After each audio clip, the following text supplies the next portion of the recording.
Welcome to another edition of National Hockey Now podcast, a special edition here as the NHL Draft. We're broadcasting live here on the National Hockey Now network, and the NHL Draft is less than an hour away right now. People getting really excited down in Nashville. Wish I was there, but I'm here in my studio back home with the great Fours Pub background that Jeff Marek loved last week. And with my producer, Blake Thorne. And we're going to be going to Nashville, though, Blake, as we will bring on our good friends from San Jose Hockey Now. Sheng Peng will join us. The San Jose Sharks have the number 4 pick overall. And then we will bring on from Chicago Hockey Now, Nate Brown. And, of course, the Chicago Blackhawks own the rights to one Connor Bedard with the number 1 pick overall. I don't think there's any chance, but can you ever imagine if all of a sudden in the next hour they traded that pick? I mean, that would be something. It came out that nobody had even attempted to go for the number 1 pick in a trade at all, right? Yeah. That'd be quite ridiculous. I mean, he's one of the biggest game breakers in a while. Yeah. I mean, the only thing I could see happening, the only way I'd do it is if maybe the Leafs came to me and said, here's Austin Matthews. That's fair. If you get like another superstar guy, like that's the only way I'd do it. Yeah. Or Mitch Marner, maybe. That's the only way I'd do it. But it's not going to happen. We're just pipe dreaming here. Yeah, that's all that is. But man, there's a lot of stuff going on. Yeah. I mean, we've had this conversation before. We talked about it with Jeff Marek last week, and it's I always call the NHL draft and the days around going into it and out of it and into free agency. That to me is the real NHL trade deadline. The NHL trade deadline pales in comparison to what we see this week. And now with free agency, usually back in the day, before COVID, you would have almost a week, if not a week before, maybe sometimes more, right? I mean, because I've been getting these things in Facebook memories of drafts I was at, and it was like, June 22nd or something, or June 21st. Yeah. So then you figure, okay, it's done like the 22nd, and then free agency is July 1st. So you're getting just over a week to prepare. But now the NHL draft is today. It's the first round, and then rounds 2 through 7 tomorrow. And then Friday, you need to get all your qualifying offers in. And you also have to decide whether you're buying anybody out, because that is the buyout deadline. And of course, the team I cover might be buying out Mike Riley. That's what I'm hearing. But, it just happens very fast. And then all of a sudden, Saturday's the start of free agency. So if you're a GM right now, you're just like, your life is hell at the moment. What? Like, it's just your head's on a swivel. And agents too. If you got multiple guys that you're doing contracts for, oh my God. This is when I imagine stressful week for them. Yeah, the agents who have like interns working for them, those interns are working real hard right now. Yeah. No fingernails for those guys this week. That's a great point by you to bring up the agents, though, too, because I remember when I started to go to each NHL draft. And by the way, I'm so bummed I'm not there right now. I mean, it's one of my favorite times of the year. It's a great event.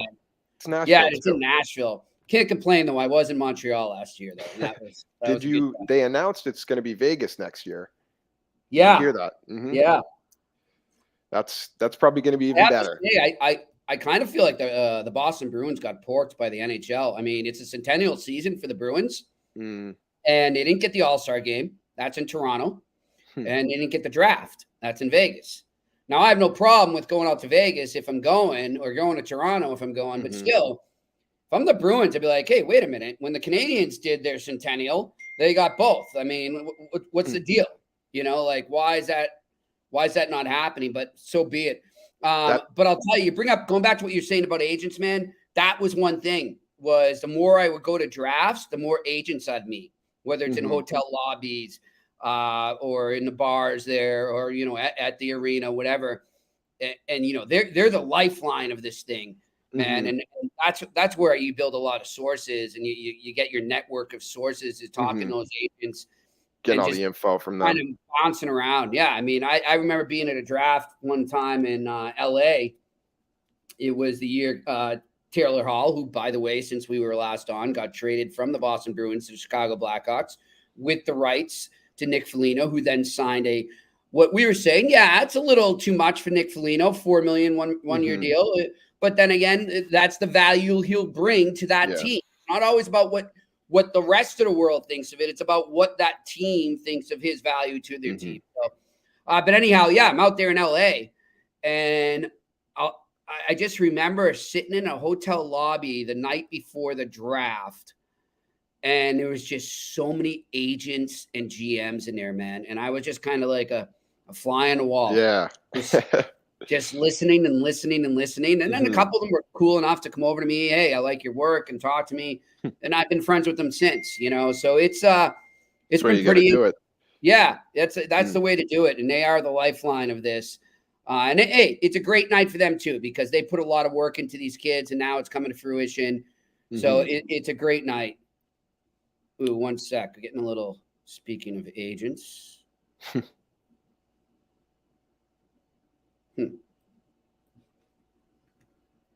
One sec. Something about.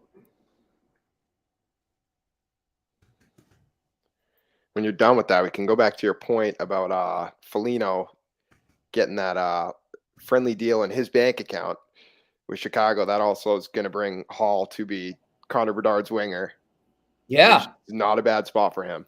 No. And it's interesting. I remember listening to Jeff Marek, who we had on last week, like I said, and Elliot Friedman were talking last week before Jeff came on the show here, or the podcast rather. And Jeff was saying, the Blackhawks need to go out and get that Namaste. I just said it, Gerard. There you go. Gerard Mercer daring me to say Namaste. You going to say it, Blake? Namaste. There we go. Namaste. There we go. And we should actually invite people to come I think in is that Namaste? Like the Namaste? Namaste, yes. I can't pronounce it. That's a Murphism. There's some certain words that I've always said wrong, and I never stop saying them wrong. It's just the way it goes. 1 sec. I want to get this tweet out.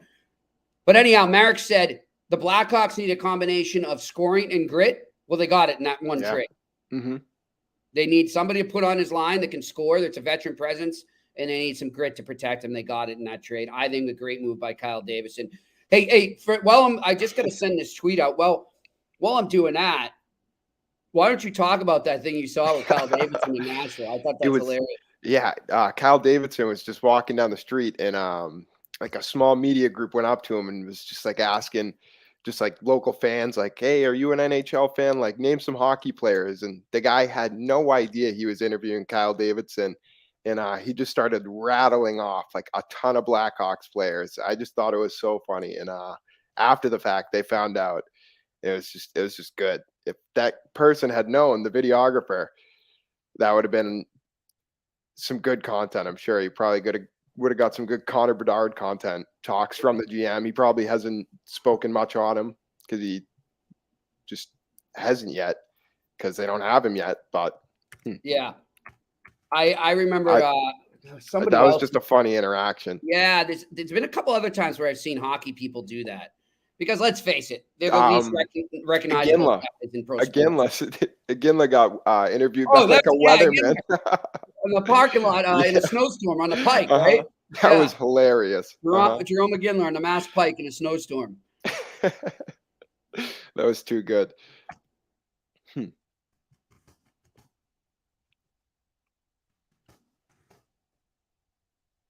right, there we go.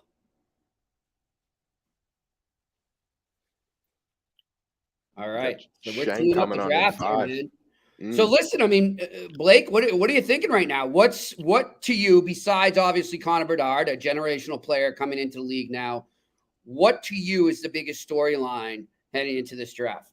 Well, obviously we're both Boston guys. We're in the Boston market. The troubles surrounding the Bruins draft spots. Where do you see like some of the needs? Like the Bruins have draft spots? I was about to say, with the tough draft spots that they have, like, what do you think they're going to be able to pick up? Is there going to be any value? I mean, you can always find steals, right? Look at all the great players that have gone in late rounds. I mean, this is where you really depend on your amateur scouting, right? But given that their amateur scouting didn't exactly do some great, investigating, let's say, on the whole Mitch Miller situation. I don't know how confident I am right now. Especially in 2015. Yeah, look, I think that if 2015 and then that situation, which was this past season, early in the season, actually, I remember the signing came out on my birthday on November 4th. It was a Friday. You would think they learned very valuable lessons. You would hope. Yeah. I think So Don Sweeney has. This is where, it really comes into play. This is where it comes into play that you have good amateur scouts. You've done your due diligence, and you really need to depend on them. Unfortunately, I just don't know. I don't know enough about this draft to tell you how deep it is, where it goes. I know that it's going to be a great first round. I know that there's a lot of good prospects in the second, but after the second, I'm not sure what's going to happen there. So, hey, maybe our guy we're bringing on right now, who is he in like a pinwheel? What's going on here? He's spinning around. Bring him on. Let's bring him in here. Sheng Peng, how you doing, my friend? Good, man. Sorry about my headphones. You guys hear me okay? Yeah, you sound great, man. You sound great. Blake, you can join us if you want to stay in, my man. Back in. Yeah, there you go. So what's going on, man? How's the vibe in Nashville? It's good, man. Yeah, I just I came from lunch. So yeah, I actually ran into Nate Brown, who you're gonna have in a little bit. He reminded me. I actually forgot. Nice. So good. I ran into him. That's why. Sorry again. I don't have my headphones, so hopefully we sound okay. It's all good. Are you at the arena now? Yeah. Nice, man. And what's the vibe like around there? A lot of excitement or what? Oh, for sure. I mean, look, like teams have been working on this for the last year or so, and obviously it's a lot of highly touted prospects in this draft. And speaking specifically about the San Jose Sharks, they're in their rebuild, and so this pick is critical to them. Good, man. Good. Let's get right into that whole San Jose situation right now. So obviously, we know where Connor Bedard's going to go, and he's a great story, good generational talent coming into this league, but another potential generational talent is there, and it seems like everyone might be afraid of him, and he could drop, and that's Matvei Michkov. Sure. What are the chances the San Jose Sharks take a gamble and go after him at number 4 if he's there? I personally do not see it. I think that some of the character stuff that we've heard is real. I think that teams, you don't have to be the best person, the best human being, right? But I think more with Matvei, that what I've heard, and maybe you've heard it too, like maybe his teammates don't like him so much, and that's a problem. Teams don't tolerate that, right? So much, right? And so I think that so there's that part of the risk where I don't think he's a fit for San Jose and Mike Greer and how Mike used to play, and just sort of what Mike has talked about, how he wants to build the culture of the Sharks. Also, too, though, for other teams, though, there's obviously that risk. Like, well, you're not going to have, if you draft a junior kid with that kind of, like entitlement, that sort of thing, right? He's going to be under your wing, though, right? You can send guys. Let's say he's like in Guelph. You can send a guy to Guelph to talk with him, to mentor him, that sort of thing, right? You're not going to be able to do that with Matvei. Definitely not as easily, and definitely with what's going on with Ukraine, the war there, definitely not as easily. And so, you basically 3 years, this guy, is not with you at all, pretty much. And then after those 3 years, there's questions about, well, is he going to re-sign, in Russia too? So there's just so much risk with it. So I don't see it at number 4. I know at some point the talent. You're right about the talent. The talent level is so high that someone will take a chance. In the top 10 likely, but yeah, maybe not at 4 though. Look, I get that, and I'm not questioning your source at all. What I want to know though is, are you hearing this after conversations that he's had with teams on the ground in Nashville, or was this before?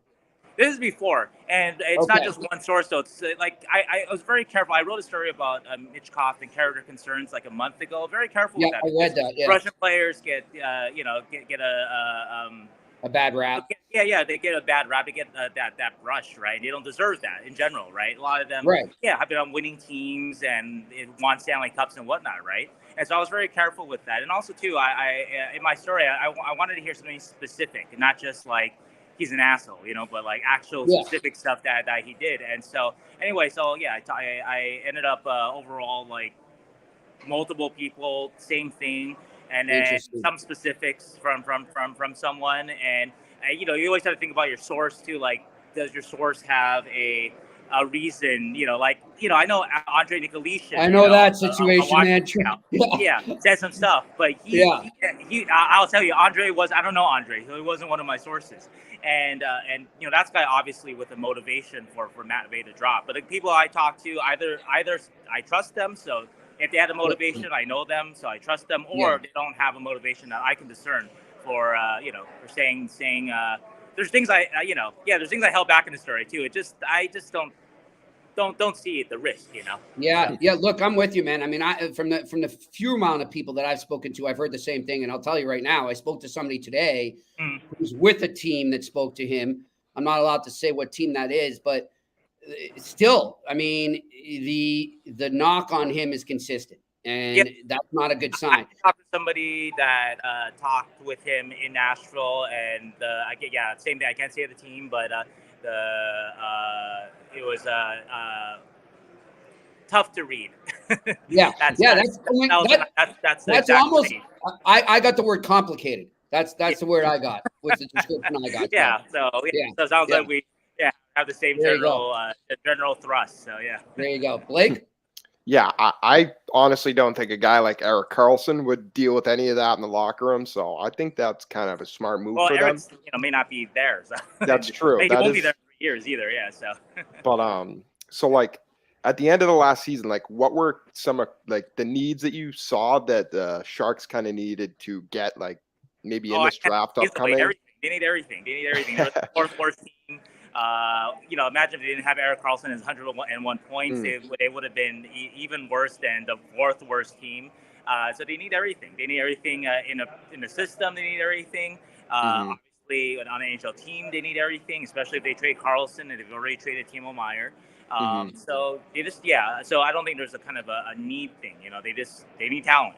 Yeah, I got you. Like, and with this fourth pick, like, what type of asset do you want to see them get to help feed that pipeline? Well, it's not I'm not a fan, so I don't have a want thing. I mean, I want to cover a playoff team. Like, that's the most fun I've had. I covered the Sharks in 2018-19 when the conference finals. I covered Vegas 2017-18, that, dream run to the final. That's the most fun. So it's not fun, game 60, trying to write stories about, not to pick on a guy, but like, trying to convince my readers that Sasha Chmielewski is going to be the answer at 3C for the Sharks based on a couple of good games, a couple of good shifts, That was me with the Habs last year. That was me, when I was helping get Montreal Hockey Now up. Exactly, right. That's. I was and it was so weird, Sheng, because like I was covering the Bruins at the same time, which is bizarre because they're such arch rivals, but just two different worlds. I mean, this, I'm covering a contender, and then I'm covering a team vying for the number one spot. Right. It was bizarro, but I just felt for like, I mean, I think, it's exciting. I think that there's a lot of fans out there who are really deep into the draft, and that's exciting for them. But I'm with you, man. I love covering the vibe of the playoffs of a team that's contending. So I'm with you. Right. One thing I want to ask, though, and, you touched on it there with Karlsson. What is the latest you're hearing on him, and what, given his salary, given that cap hit that is just gigantic? I know how great he was, and nobody's questioning that. I'm of the belief he did deserve the Norris. Yes, I don't think it's fair that people are like, oh, we need to do this trophy for that, and it's do 2 Norris trophies. Well, that's not what that may be correct. We may have to do that eventually, but that's not what we have right now. Right. And overall, that he was a defenseman that had the most impact on his team. Like you said, they might be the ones selecting Connor Bedard today. The number 2 defenseman on the Sharks in points to Karlsson's 101 was Matt Benning with 24. Yeah. So there you go. But what can they expect to get in a trade for Erik Karlsson, given that cap hit? Well, unfortunately, I think, because of the contract and the length of it too, the years left, it just just teams can't fit it. Even if the Sharks retain, that's a challenge still. And some people would say like, oh, the Sharks retain like $4 million or 4.5, right? Yeah. Anybody would, any team would take the risk. Erik Karlsson, 4 years and $28 million. Which yes, to some degree, yes, but. Not only are you asking a team to take on a 33-year-old injury-prone defenseman for 4 more years at even a reduced hit, but you're also asking for, can we have a first-round pick too? Can we have a grade B prospect? Can we have a second-round pick too? So that's that whole everything required is just tough, I think, for most teams to manage. And so I think, unfortunately, for Sharks fans, and I actually mentioned this, I just started. A little plug here. I just restarted my podcast, San Jose Hockey Now, and I talked exactly about why I don't think the Sharks will get a lot for Karlsson. And I think, unfortunately, a very similar comp is Brent Burns. And Brent Burns, last year, he was 37, so older than Karlsson, but of course he's more durable than Karlsson. But Karlsson was coming off the Norris year. Burns wasn't seen as an elite defenseman anymore, I think, last summer, but still a very good top 4 defenseman. But anyway, though, Burns just got the Sharks retained. They retained 34% of his contract, 3 more years, 5.7 a year for the team acquiring him. And all the Sharks got for, Brent Burns was excellent. Brent Burns was a Norris fringe, defenseman this year. Anyway, all the Sharks got for him was a 3rd-round pick, a long shot goalie, Eto Makaniemi, some talent, but injury issues, and a very good 4th liner in Steven Lawrence. And I think the Sharks might get better than that, but I think that's the sort of range we're talking. I mean, look at all the trades we've had, the big retainment trades so far this offseason, Hayes and whatnot. Like, there's been, like, no returns, basically, right? Yeah. So, yeah. And I would think, too, it makes sense maybe you try to get a 3rd team involved to kind of facilitate some of that to happen. Right, yeah. To get the retainment there. And I'm looking at a team right now who I know they're in the same division, but still, I think we're going to see some teams really look to the Arizona Coyotes and Bill Armstrong for some help and kind of facilitating some of these moves, whether it's being part of a 3-way trade or whether it's unloading salary to permit another trade and to make that happen. And you look at all the picks he has, but, I'm hearing, though, from a lot of people, Sheng, and, we'll kind of bounce around the NHL now before we let you go. Arizona, if they wheel and deal at this draft, they're not wheeling and dealing just to be kind of a parking spot for salary cap hits. They're wheeling and dealing for skill. They want to compete. Sounds like it. Yeah, those days are over, right? Yeah, so I find it very interesting, and I wonder how much of that, given the whole situation with the Coyotes, with the rink and relocation and all that talk, and them playing in a college arena, you wonder, did the NHL kind of give them, maybe mandate's a strong word, but a real severe push to say, look, man, we're taking a lot of bad PR because of you, so you need to be good. You need to compete this year, to kind of distract everybody from the story around that organization. Sure. What do you think of that?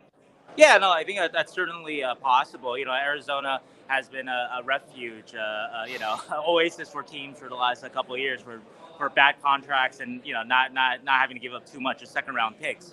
And that does sound like that can be over for sure. Yeah, I think a team that actually might have the space to take on some contracts now is the Sharks.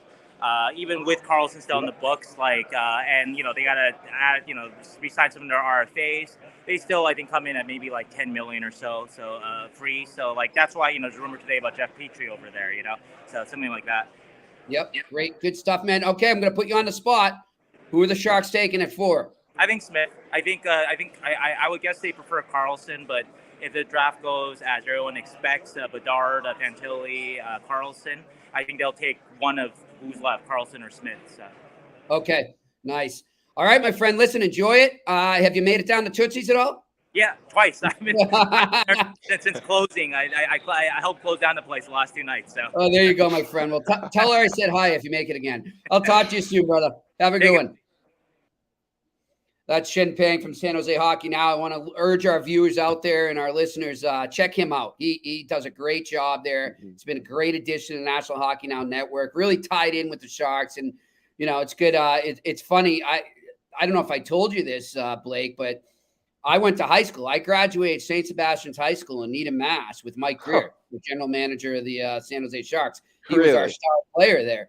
when I graduated. And I'm showing my age, but 1993. That was a long time ago. Last time a Canadian Did team you won play growing up? No, I tried. I sucked. So that's why I got into journalism. I had all this passion for hockey and this knowledge. I had to do something with it. I'm more like, as opposed to a player, I'm like the Cliff Clavin. That's another old reference. I don't know if you know the show Cheers. I don't. Okay. Oh, Jesus, dude. We got to educate you, man. I know. You're like this woman I was dating when I was living out in Springfield. I swear to God, she never turned on TV in her life. All right. All my dad would show me was Animal House. I'm going to make a list of shows for you to binge. I'm sure if you ask your dad about Cheers, he'll get a good review. But ask him what Murph meant by saying he's a Cliff Clavin of hockey. So that's a reference for you there to look up. All right, well, we're joined now. We're going to go right back to Nashville. We got our man Nate Brown from Chicago Hockey Now. And first of all, Nate, I haven't got a chance to talk to you since you joined the National Hockey Now network. So welcome to the network. Been a big fan of everything you've been doing since you came on board, and congratulations. Thanks, boys. I appreciate it. Can you guys hear me all right? I can hear you great. All right, can hear you great, man. It's a little Where are you right now in Bridgestone Arena? I am in the bowels, hiding near the bar, which is just temptation. Guys, like, come on. No, taps aren't flowing. We got hockey starting soon. I mean, it's just one of those things where you got to show that self-restraint. That's really what we're looking for. Yeah. So. There'd be a lot of resistance on my part as well. Nashville's a fun city. You having fun down there or what? Yeah, it was a quick drive. I drove in. It was a long drive, actually. I lied. With Kevin Allen and with Bob Duff. So there's a little Detroit-Chicago going on in the car on the way to Nashville. But, yeah, good ride. We got out yesterday a little bit in the city, so it was a lot of fun. And it is hot. Yeah, so man. It is. The humidity is funny. But, yeah, it's been a good time so far, and it's about to get really interesting soon here.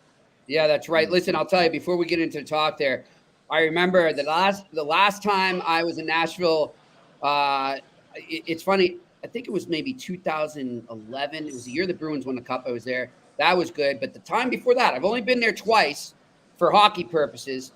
And the time before that, of course, was 20 years ago at what many consider to be one of the best drafts of all time, the 2003 draft. Of course, where I saw the Bruins take Patrice Bergeron in the second round. A great draft there. And it's kind of ironic that 20 years later, a lot of people comparing this draft to the 2003 draft. But I'll tell you, one thing I do remember about Nashville, and I'm not missing now, is exactly what you talked about, the humidity.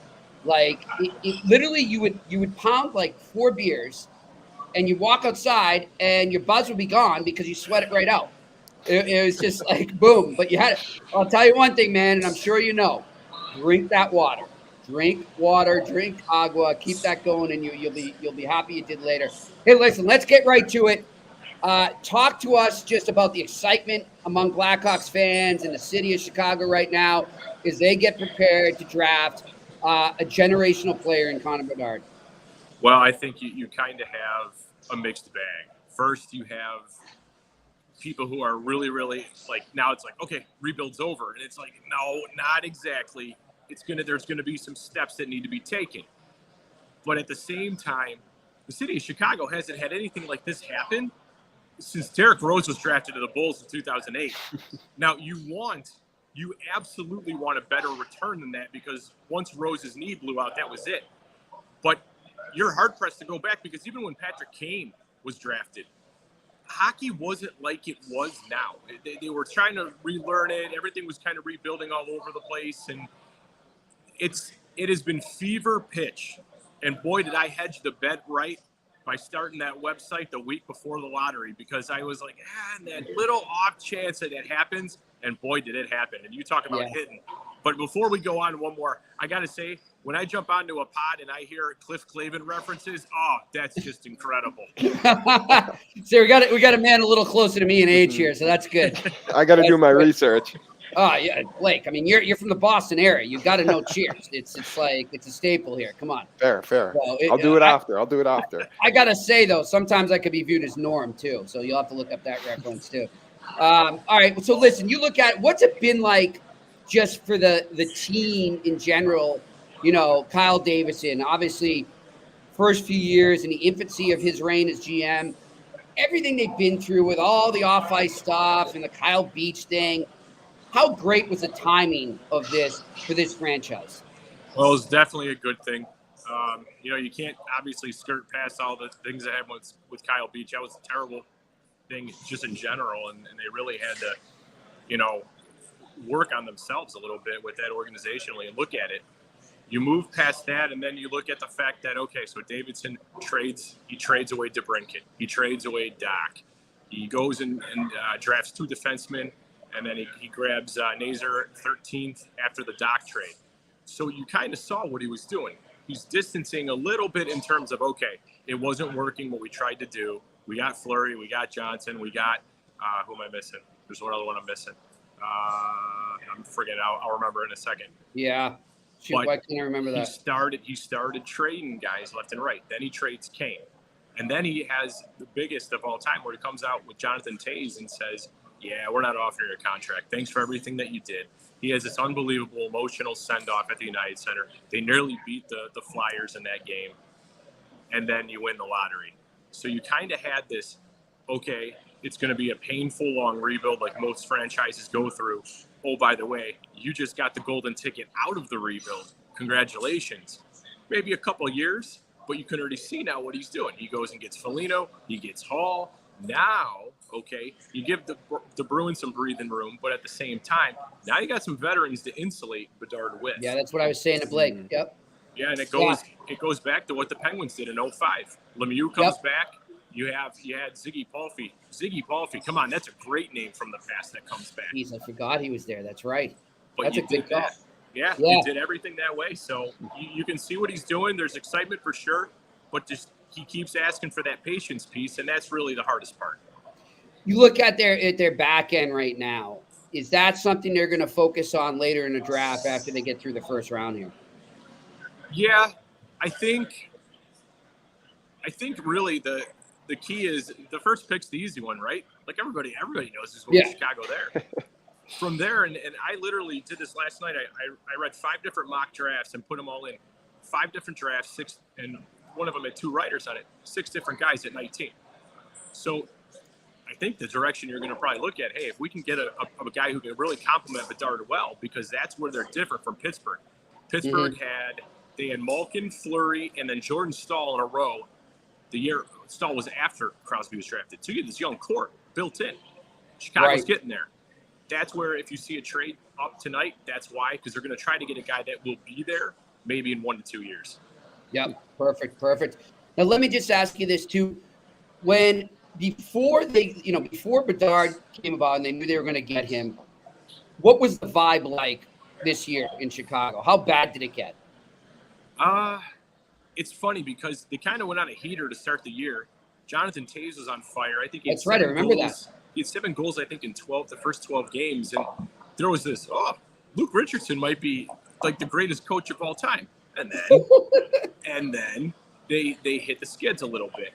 But the funny thing in Chicago is it's a Bears town first and foremost. And so the Bears kind of distract. And then what happens is when the Bears are done, the focus goes to the Bulls and the Blackhawks. And everybody was kind of resigned of, okay, we're in a rebuild. This is what we asked for. We kind of said tear it down. Maybe we'll win the lottery. Wouldn't that be amazing? And then again, it happened. So you went from this is going to take forever to $5.2 million in season ticket sales in the first day after unreal they win. Yeah. So and what about the fact that they moved on from Kane and Toews? I mean, what was the reaction like to that? You had a mixed bag. You had some people who understood the business side of it. You had people that were upset about it. I would say, Toews obviously with the health issues that he had, it was kind of the writing was on the wall. Right. Kane was more of a, well, can't you re-sign him type thing? But did he want to re-sign? Did he maybe want to chase another cup? Was he and Toews both said they didn't want to be part of a rebuild. So with that part, you're sad that the past is closing, but now you're opening a new chapter, which could, in some ways, be even better. Yeah, for sure. Blake, you got a question or what? Yeah, I mean, like, obviously, as you said, Bedard's going first overall, but they also got the 19th pick. Like, that's a very good pick, too. So where do you think they're going to go with that? Well, that National Hockey Draft, I was thrilled when Kobe Barlow fell to me. I couldn't believe it. I was doing cartwheels, guys. I like Gabe Perreault. I don't know if he's going to make it there. I would honestly believe they are going to try to trade up. I'm going to move tables here. But I think what they're going to do is try to trade up and kind of get that that feel. Is there another guy that we could potentially get? The issue is, and I did a 2-piece series on it and then didn't finish it yet because I'm going to finish after the draft. It takes a lot to move up. Yeah. And if you want to get back into the top 10, it's going to cost you a premier player. And if you want to even move up in the teens, it's going to cost you a player at least your first and probably a second round. Yeah. So to answer your question, Blake, because now I'm definitely doing the Cliff Clavin stall tactic here. Well, that's now, Blake, you're asking me a tough question here.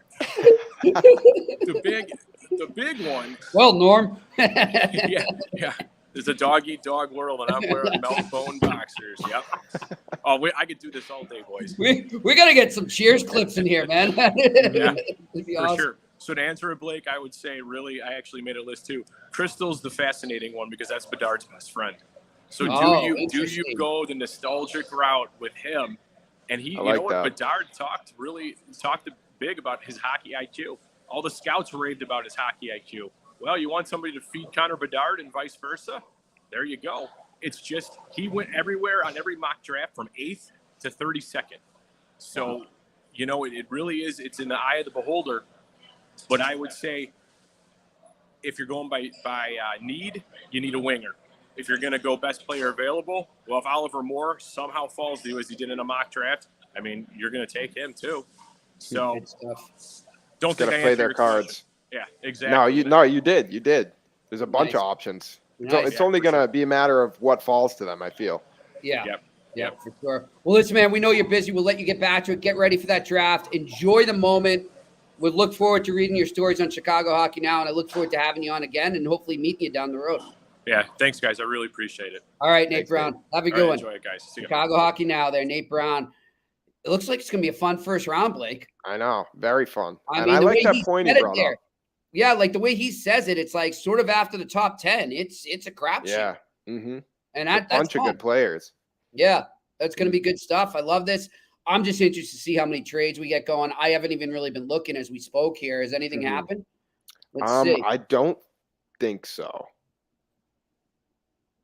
And they, by the way, I don't know if you saw this news. Columbus will make Babcock their head coach on Saturday. Wow. I like that. Very interesting. I mean, the only thing that came out was the Patriots signed Devontae Parker to a 3-year deal, but we don't care about that. Yeah, I don't care about that. Get Hopkins or shut the hell up. Yeah. I know. No, there's nothing on, but I just got an interesting text. Spill it. What you got? Don't see the LA Kings being in on Linus Ullmark. Okay, interesting. So I had a feeling they might be a perfect fit for him, but they don't have any cap space. Oh, the Predators called San Jose on the 4th overall pick, and they're apparently getting a bunch of calls for that pick. So that's interesting. I don't think he deals it. No, that's a very good pick, especially. In I this don't think anyone in the top 5 is going to deal. Well, maybe the Canadians at 5 do. I don't know. It's not a bad idea. We'll see. Yeah, I mean, they're stacked with prospects and picks right now. They could get some bodies to help. Mm-hmm. There's some stuff going here on. Another interesting thing, I was looking at cap space. The Blackhawks have 27.5 just about. Yeah. To work with. That's a lot. They could throw some money around if they wanted to juice up Connor Bedard's front end. Maybe give him some defense. That would be helpful. Thing is, though, you don't want to spend all of it. Wow, Carey Price with the Habs at their draft table. Huh. That's interesting. I don't think I've ever seen that. He'll probably be the one to introduce the player. Mm-hmm. There's a lot going on, man. Yeah. Hey, what'd you think of the Barbashev deal? I thought that was a great deal. Yeah. Mm-hmm. Good value. I thought it was good for the player and for the team. That's a guy I thought the Boston Bruins should have really went after. I would have preferred him over Bertuzzi, to be honest. But yeah, for me, it's either or. They're both very good players. It's whatever one will agree to come here in the circumstances that we got. Yeah, except one's got a Stanley Cup ring now. That's true. Interesting stuff. Well, listen, brother, let's close her up. I'm gonna settle into my draft here and see how I match up with my mock draft. And why don't we reconvene? I'll get us some nice guests for a free agent frenzy. Free agent frenzy Friday? No, what we'll do, let's do a preview on Friday, and then let's do one leading in on Saturday. I love it. All right, sounds good. We will plan tomorrow. And for everyone listening and viewing, thanks a lot for joining us. I'm Jimmy Murphy. He's Blake Thorne. Thanks to Nate Brown. Thanks to Sheng Peng. This has been another edition of the National Hockey Now podcast. We'll talk to you later. Thanks for watching, guys.